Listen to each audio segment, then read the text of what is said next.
अस्सलामुअलैकुम एवरीवन। उम्मीद करता हूँ कि आप सब खैरियत से होंगे। आज का व्लॉग हमारा गंदम के बारे में है। जैसा कि आपको पता है कि हमने पिछली तमाम तर वीडियोज़ में हमने आपको गंदम दिखाई थी और बताया था कि जब गंदम का सीज़न आएगा और जब गंदम की कटाई होगी और जब गंदम को एक जगह पे इकट्ठा किया जाएगा तब हम आपके लिए वो व्लॉग लेकर आए हैं। और आखिरकार ठीक 1 महीने बाद यह प्रोसीजर कंप्लीट होने को है और आज का व्लॉग इसी के बारे में है। और आज की इस वीडियो में हम आपको गंदम के बारे में तमाम तर बातें ऐसी बताएंगे जो शायद आपने पहले ना सुनी हो। मेरे साथ मौजूद हैं मेरे दोस्त काशिफ इमरान। अस्सलामुअलैकुम। वालेकुम अस्सलाम। क्या हाल चाल है भाई काश? अल्हम्दुलिल्लाह भाईजान, आप सुनाए सब खैरियत है? सब खैरियत है। अच्छा भाई, आज का हमारा व्लॉग जो है वो आज सिर्फ और सिर्फ गंदम को काटने तक तो हमने बता दिया था, ठीक है, सब कुछ बता दिया था, बीज लगाने तक बता दिया था। अब हमने ये बताना है कि ये जो वाढी करते हैं या मशीनें या पड़ोले वगैरह लगते हैं, इनके बारे में आपने डिटेल के साथ बताना है। जी पहले मैं सबसे पहले तो मैं बताना चाहूँगा कि पहले ज़माने में यह वाढी किया करते थे। अब तो मशीनें आ चुकी हैं। पहले मैं आपको वाढी का बताना चाहूँगा कैसे करी जाती है वाढी। ये बहुत ही मुश्किल होती है और ये जो वाढी होती है यहाँ में वाडे मिलते हैं, उनकी बहुत ही मौत होती है। जैसे कि ये देखें वाडों ने कनक काटी हुई है, उनकी बहुत मेहनत लगती है इस पर और ये साल के दाने इकट्ठे करते हैं इस महीने में और ये बहुत बाबरकत महीना है। और मैं आपको बताना चाहूँगा कि वाडे जो होते हैं वो दातरियों से कनक काटते हैं। दातरियों से कनक काटने के बाद फिर वो इसे ऐसे परियों में डालते हैं। जैसा कि आपको बताया कि काशिफ भाई बता रहे हैं कि इसे काटना बड़ा मुश्किल होता है। ये होता है इस तरह का लंबा सिट्टा, पूरा बड़ा होता है। और जैसा कि हमने आपको पहले भी दिखाया था पहली वीडियोज़ में, लेकिन अब जो वीडियोज़ हैं वो मतलब हमने आपको बताना है कलेक्शन के बारे में। इकट्ठा इस तरह लगा होता है तो ये नीचे से काट देते हैं। और अब मुझे ये बताएं कि क्या हिसाब किताब है कटाई का, और वही मैं आपको इलाके के हर एक इलाके के हिसाब से होता है। हाँ जी हाँ जी, ये जो हमारा इलाका है ना, इसमें हम किला कनक काटते हैं। कनक काटने के बाद हमें 6 मन दाने मिलते हैं। 1 किले के 6 मन दाने हैं और बहुत से इसके फ़ायदे हैं। इसको बहुत मेहनत से काटा जाता है और काटने के बाद ये जो इंसान भी काटते हैं, अल्लाह ताला की कुदरत है। जो मेहनत से चीज़ को काटा जाता है उसमें बरकत होती है। ये बात बिल्कुल आपने ठीक है। ये ठीक है, और जो मेहनत से काटा जाता है उसमें बरकत होती है। आजकल मशीनें आ चुकी हैं, वो 10 मिनट लगाती हैं और किला कनक काट देती हैं।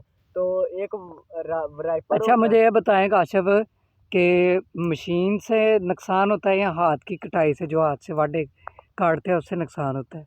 नुकसान सिट्टा जो है ये अब मतलब एक खिलरा हुआ है, ये सिट्टा जो है ये देखें आप, ये सिट्टे जो अभी खिलरे हुए हैं एक जगह से दूसरी जगह गए हैं, क्या ये नुकसान है? हाँ जी बिल्कुल ये नुकसान है। जब हम हर एक इंसान के अपने हाथ की सफाई होती है। जैसे कि कोई अच्छे वाडे होंगे तो वो अपने हाथ की सफाई से ये सिटा नहीं गिरने देंगे। तो हमें जब हम वाडे लगाते हैं हमें नुकसान होता है। जो ये जो मशीन होती है ना, इससे हमारी कनक नहीं ख़राब होती। तो ये जो मशीन है वैसे इसमें बरकत नहीं होती है। अल्लाह ताला की कुदरत है कि जैसे हाथ से हम काटते हैं तो इसमें बहुत सी बरकत होती है। अच्छा, मुझे ये अपनी बताएं मेहनत कि से ये सिट्टे मशीन नहीं खिलारती? नहीं, ये मशीन नहीं खिलाती सिर्फ। ये इंसान के हाथों से ज़्यादा अच्छा, अभी आप जिस पे बैठे हुए हैं इसे क्या कहते हैं? इसे परी कहते हैं। जैसे कि ये जो कनक है ना गंदम है, इसे हम काट के हमने ऐसे मैं आपको पीछे बताना चाहता था। ये जो गंदम है हम इसे काटने के बाद इसे हम ऐसे बांधते हैं परियों में। बांधने के बाद एक थ्रेशर आती है। थ्रेशर आने के बाद फिर हम इसे उस थ्रेशर के पास लेके जाते हैं। वहाँ पर भी थ्रेशर वाले नाल लोग आते हैं और उन्हें भी हमें दाने देने पड़ते हैं। ये जो भरी है इसे हम उठाकर थ्रेशर के पास लेके जाते हैं। इसे थ्रेशर के अंदर डालते हैं। अंदर डालने के बाद फिर जो वो थ्रेशर है इसमें से ये जो सिटा है इसमें से दाने निकालती है। दाने निकालने के बाद फिर हम अपने घर लेके आते हैं। हम अपना प्रॉफिट बचाते हैं, जिसे हम बेचते हैं। ये कनक है ना जो बहुत ही फ़ायदेदार कनक है। ये हमारी समझ लो कि 1 साल की हम एक इस महीने में हम 1 साल का खाना इकट्ठा करते हैं। और ये जो कनक है ये हमारे खाने के काम आती है। जैसे कि आपको पता होना चाहिए कि ये ऐसी बाबरकत चीज़ है कि हमारे जब हम फ़र्ज़ करें जब हम एक दिन ही चौल पका लेते हैं, तो जब हमें वो 2 दिन खाने पड़ते हैं तो हम अक जाते हैं। तो ये हम पूरा सालों साल खाते हैं तो हम इससे अकते नहीं हैं। ये एक ऐसी चीज़ है। अच्छा, तो अब ये जो परियां हैं, आपका कहने का मतलब है कि एक जगह पे अब इकट्ठी की जाएंगी हाँ जी। और उसके बाद आप एक ट्रैक्टर और एक थ्रेशर बुलवाएंगे और उसके बाद जो मज़दूर वहाँ पे लगेंगे उनका क्या हिसाब किताब है? उनका भी हिसाब किताब होगा कि जैसे कि 1 किला है ना, 1 किले के 10 किलो दाने मिलते हैं। अच्छा, एक बंदे को एक काम के मतलब उजरत मिलेगी 10 किलो। हाँ जी।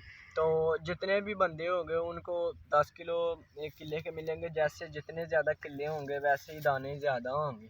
अच्छा, तो मैं नाजरीन को अब ये परियां दिखा देता हूँ। ये तो अभी इन्होंने टाँकियों के साथ बांधी हुई है, लेकिन अक्सर जो ज़्यादातर लोग हैं वो इनको सुब्बड़ के साथ बांधते थे और सुब्बड़ जो है वो मतलब चीज़ों से बनता था और उसमें काफ़ी ज़्यादा लोग जो है सुब्बड़ के साथ इनको बांध के लेके जाते थे और बाद में वो सुब्बड़ भी काम आते थे। लिहाजा जब अब थोड़ा सा फैशनी दौर हो गया है तो इस वजह से इन परियों को भी इनको अब धागे के साथ बांधा जाता है। उम्मीद करता हूँ कि आज की वीडियो आपको पसंद आई होगी। वीडियो अगर आपको अच्छी लगी हो तो लाइक करें और अगर आप हमारे चैनल पर पहली बार आए हैं और गांव की और खूबसूरती और व्लॉग्स देखना चाहते हैं तो प्लीज़ हमारे चैनल को सब्सक्राइब करना मत भूलिए। मिलते हैं आपको अगली वीडियो में।